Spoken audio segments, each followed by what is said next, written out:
think so. If you look at the national figures of 14.1% of unemployment rate, you can see that even for graduates, the unemployment rate is higher. And it doesn't speak well of us when people have education, knowledge, and skill, and then they have no jobs to do. I've seen a lot of even PhDs who are struggling to find jobs to do, and they are in an elite group. Somebody have that high skill of master's degree and a PhD and not having a job to do. So the government should focus on jobs, jobs, and jobs.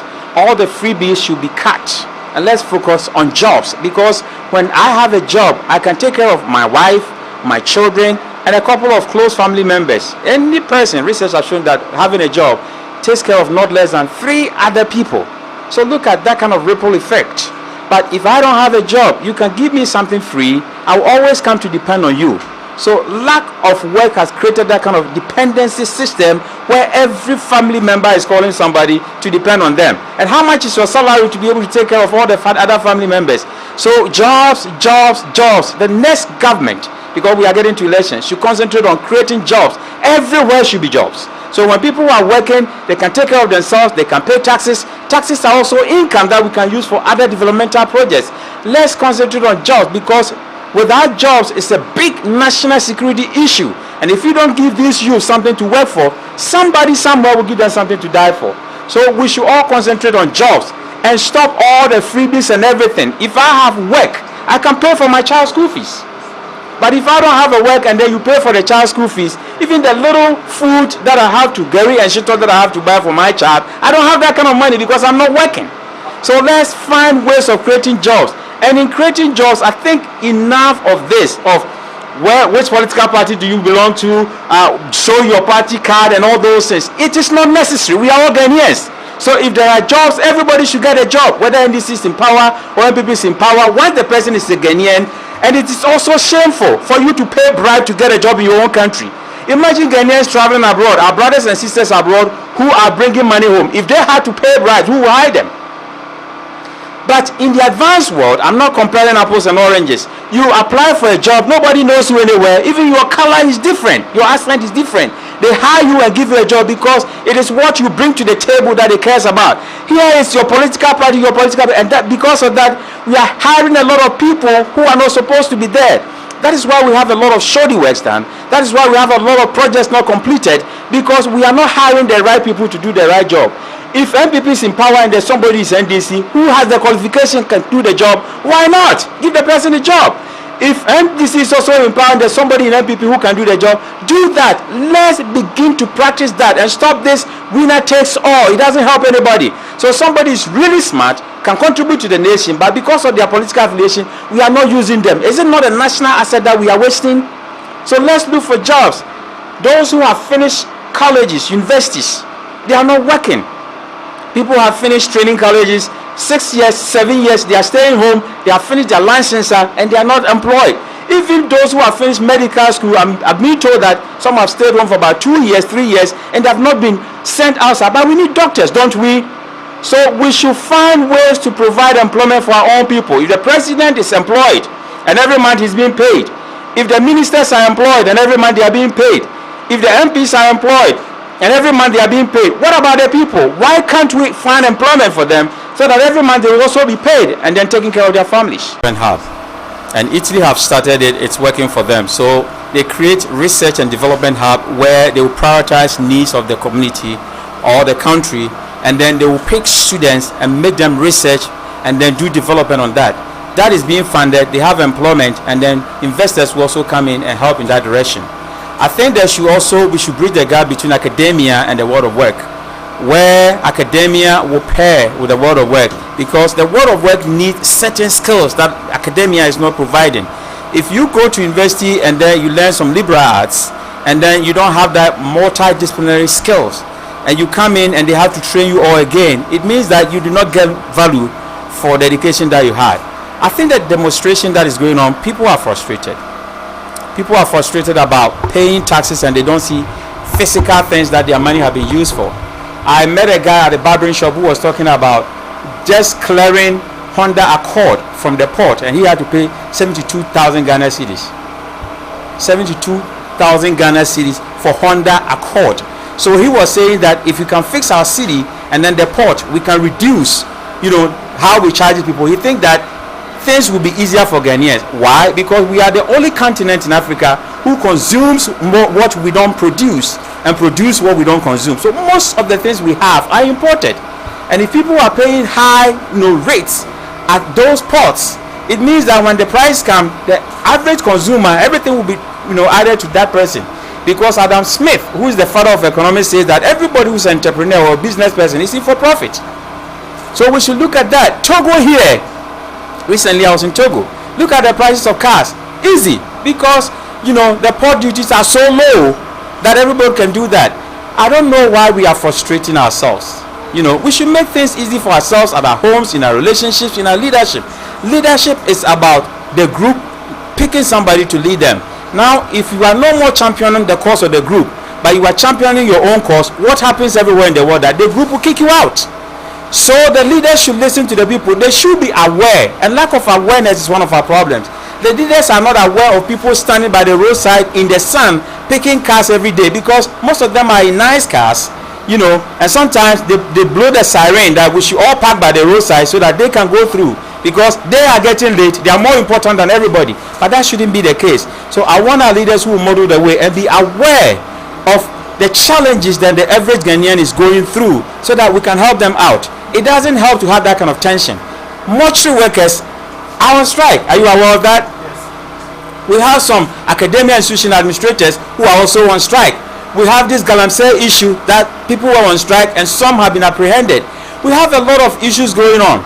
I don't know why we wait to get into elections that people begin to. Maybe because our leaders understand the people only when it's getting to elections.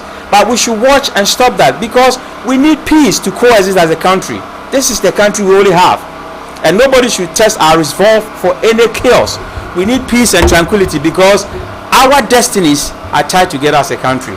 But on a more serious note, I think that these demonstrations that people are doing, they have a good reason, and government have to listen to them. Prof, you spoke about Europe, they are all celebrating their borders. So you sit in one class. I've sat in many classes in Europe where you will see about 30 students. 5 are coming from Belgium, 5 are coming from Netherlands, 5 are coming from Germany, and they are all in that class because they can easily cross the border to school and then go back. Now, secondly, you have a lot of people who are working, so they can cross the border from Belgium to Amsterdam and work and go back. Some are from Germany, they work in Amsterdam and then they go back, because they have opened their borders and they're celebrating their borders. There is that kind of power in diversity of working with different people. Here we've closed our borders. And when I went to Togo recently, even crossing the border was a problem. They have to bring a driver to come and pick you from the Ghana side. You have to go through immigration, you have to go through customs and national security before you cross the border. MTN doesn't work there. So once you cross to just Togo here, it means that you are out of Ghana. Everything, even network, doesn't work. I interviewed a lot of Togolese. When they are also coming here, the same thing. But if we can open our borders with Togo, with Burkina Faso, and then with Cote d'Ivoire, students can come here and learn. We are an Anglophone country. Their opportunity, when they learn in French and have all their degrees, the best they can do is to go to France. But when they come to Ghana and get educated, they can go anywhere in the world where they speak English and they can practice their thing. So Academic City, my university, is doing something great. We have a lot of students from Togo, Burkina Faso, Mali, and they are all here. And what they are doing is that they are having the engineering, AI, business, and communication skills education in English, so that they can go back and then help their country. So I think that when we open our borders, because the borders were demarcated by, from Bonn in Germany, right? Berlin sat down there and demarcated us. Has anybody sat down to ask why that Ghana is surrounded by only Francophone countries? Go to Nigeria, the same thing. It's divide and rule tactics. They decided that, okay, before we can divide them, let's find an English-speaking country, Anglophone, and surround them with Francophone so that they don't even talk to each other. How many of us speak French? Not many speak French. So even though Cote d'Ivoire is just here, it's strange to us. When I went to Togo, my mom called me and said, "What are you doing there? Be careful." Because of what she has heard, we are all scared about each neighbor. And that's not how it's supposed to be. So let's open our borders, make sure that they all come here, they can come to school, they can also go and come to work. We can also go to Togo and Ivory Coast and Burkina Faso and work and then come back every evening. That is how Europe is doing. They have the Schengen visa. But with one visa, you can go to any of the European countries. Ours, going to Togo is a problem. You have to go through a lot of security checks, and that shouldn't be the case. So I am saying that let's open our borders, celebrate our borders as Europe is doing, and we can exchange skills, we can exchange a lot of ideas, and guess what? We are all going to develop together. All over the world, timeliness is everything. And if you waste somebody time, nobody wants their time to be wasted. Unfortunately, my observation here is that it is those who are late that we honor more than those who are early. And that is because those who are early, they will ask them, let's wait a little bit for those who are late to come. That's not how it's supposed to be. If we begin to practice where those who are late to work are fired, those who are late to events, by the time they come, we have finished the event, people will begin to learn the time, the importance of time. Because we all have the same time, money, some have more than the others, but time, we all have equal time. So you cannot waste somebody's time. And I think it is culturally based. Every Ghanaian that you see here, every African, when they travel to Europe or North America, they are not late at work because they know if I'm late, I'll be fired. But here, even at events, the chiefs and then the political leaders who are supposed to be there first, they will sit in their cars or come late, making sure that everybody is seated before they come because they want to be glorified. That is not how it's supposed to be. So I want our leaders to come to events on time. I want both the traditional leaders, the political leaders, the pastors, and all those people to come, to any event on time, so that they will be role models and set examples, so that everybody will show up in time. Because timeliness is a key component in building any nation. Those who don't pay attention to time, if you play with time, time will play with you. And I think that because we've wasted our time a lot, somebody visited me, and I want to give you this example. And the person said that, do you know that your people know that your road reflects your thinking? And I thought about this for a while. Your road reflects your thinking. The reason why in Atlanta they have 8 lanes here and 8 lanes here is that they want people to be efficient, to go to work. They don't want you to be late. Because if you want me to be there on time, then what about my road network? But you see our road network not good. People talk about that and everything is politicized. But I am tired of the politics of this nation where it is MPP, it is NDC. When the roads are good, do we care who built it? When the water system is good and there's no galamsey, but we can have quality water to drink, do we care who did it? So let's all begin to think about the common good. And our roads are not good, it is not good. I don't care how much NDC built or MPP built, they are not good. So when we vote for a new government, let's begin to work on our roads so that people can get to work on time and come back on time. People have excuses for being late because the roads are not good. And there are a lot of factors that hinders their efficiency. So let's look at that. But I also want the leaders to set example that when leaders show up on time, when the traditional leaders, the political leaders show up on time, it will force those who are following them to also be on time. And it will help. I think one of the evolution leadership tenets, the 10 blocks of evolution leadership, is that let's mind the wage gap. There seems to be a lot of wage gap between the rich and then those who are unemployed. I think that when you employ somebody in Ghana now and you give the person 500 Ghana cedis, and some people have shown me their pay slip, 500, 700, some are even at the gas, the fuel stations, are getting 400, 500 Ghana cedis. If the person will have to take trotro, every day, and then we'll have to buy food to eat, how much would that last for a whole month? So I think we have to mind the pay gap and pay people minimum wage, which is a living wage. If you are getting a wage that cannot make you live or survive, there are many other deviant societal things that people will do to survive, because by our instinct people will have to survive. So let's find ways that we can pay people well, good wages, so that they can do a great job for us. I had some guys from Germany who came to me, students who were doing research, and then they asked that they think that the police, some of them are not doing well because of the low wages that is being paid to them. In most advanced countries, if a police officer is paid well than a teacher or somebody who is a nurse, you will not come and bribe that person because their wage is enough for them. So let's look at how we pay people. The wages here are very low, and how people survive, you don't know. So let's look at that and then give people a living wage so that they can make a living for themselves and then their families. Why we organize this program first is to pay tribute to the late Professor George Aite of blessed memory, and also to honor his legacy. Haiti is known for his no-nonsense approach when it comes to tyrants or dictators on the African continent. One of the things that he said was that Africa is poor because she's not free. And as it stands now, we are still experiencing that. Africa is still not free. And if you look at the Index of Economic Freedom by the Heritage Foundation, majority of the countries in the repressed category of that particular index attest to the fact that Africa is economically not free. Now on Twitter, when Haiti was alive, somebody asked him a question about a coup d'etat that had occurred in Guinea.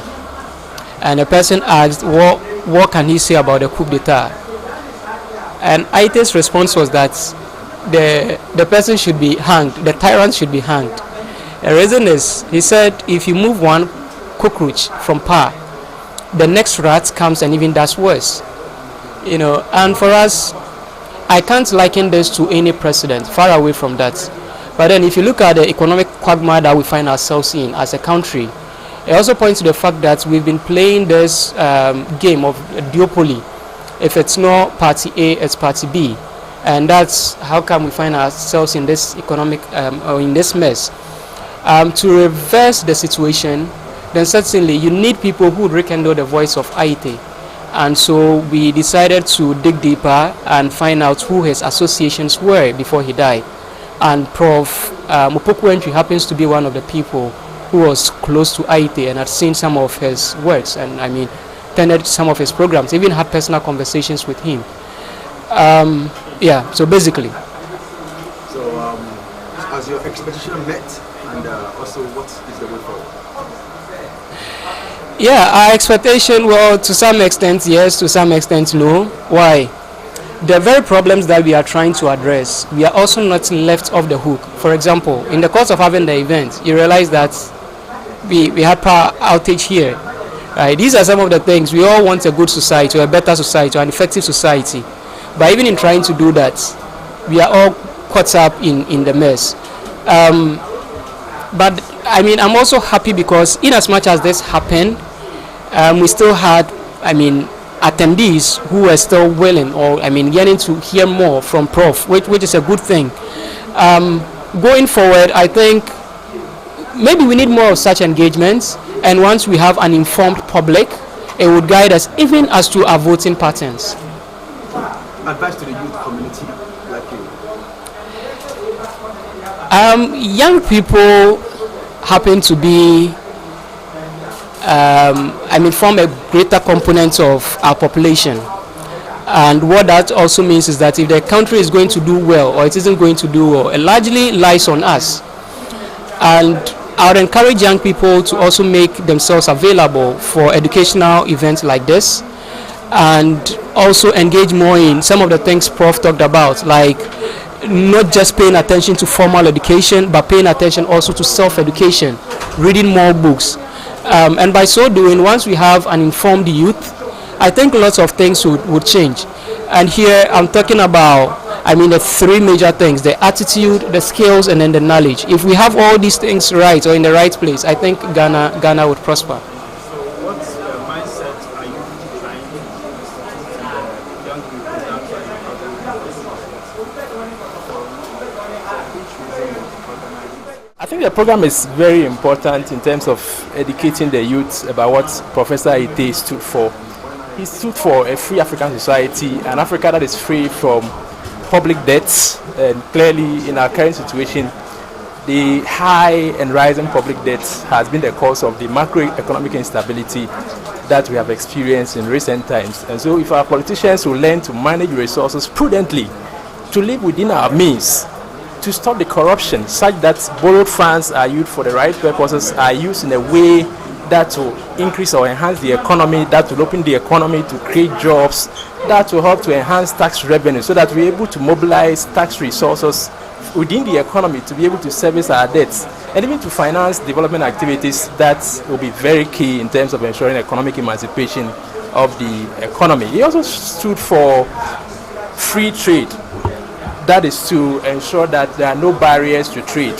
We have a situation in Africa where even to cross the borders from Ghana to Togo is a problem. From Togo to Benin is a problem. From Benin to Nigeria is a problem.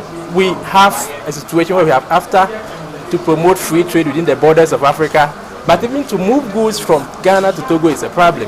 For us to have an Africa where we have economic development, where we have trade across borders, we need to remove the barriers such that small businesses, big businesses can move their goods and services across freely to ensure the economic development of